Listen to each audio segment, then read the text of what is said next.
என்கிட்ட வந்து வேல்முருகன் மன்னிப்பு கேட்கணும்னு சொல்றது, அஞ்சாங்குஞ்சான்களை விட்டு அறிக்கை விட சொல்றது, ட்விட்டர்ல பேசுறது, யூடியூப்ல விட்டு பேச வைக்கிறது, இதையெல்லாம் நிறுத்திக் கொள்ள வேண்டும். ஒரு மணி நேரம் 40 நிமிடம் என்னுடைய உரையை முழுவதுமாக கேட்காத சில அறகுறை வேக்காடுகள் எங்கள் தளபதியை பற்றி பேசிவிட்டாய், நீங்கள் உடனடியாக மன்னிப்பு கேட்க வேண்டும் என்று கூக்குரலிடுவது, அறிக்கையிடுவதெல்லாம் இங்கு வேண்டாம். ரொம்ப நாகரிகத்தோட சொல்றேன். நான் நேரடியாக அரசியல் களத்திற்கு வரவில்லை.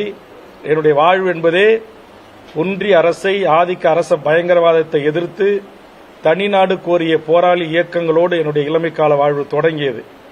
என்கிட்ட வந்து வேல்முருகன் மன்னிப்பு கேட்கணும்னு சொல்றது, அஞ்சாங்குஞ்சான்களை விட்டு அறிக்கை விட சொல்றது, ட்விட்டர்ல பேசுறது, யூடியூப்ல விட்டு பேச வைக்கிறது, இதையெல்லாம் நிறுத்திக் கொள்ள வேண்டும். நீங்க எந்த கட்சியினரா இருங்க, எந்த நடிகனுக்கு ரசிகர் மன்ற தலைவா இருங்க, ரசிகர்களா இருங்க, அதை பத்தி எங்களுக்கு கவலை இல்லை.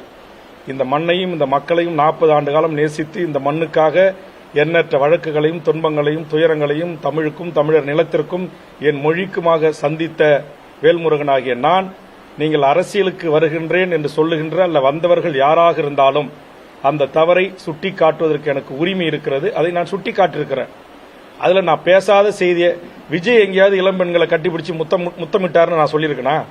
இல்ல அவர் பரிசு கொடுக்க வந்த இடத்துல அப்படி நடந்துகிட்டாருன்னு நான் சொல்லியிருக்கேனா? அப்படி சொல்லவே இல்லை.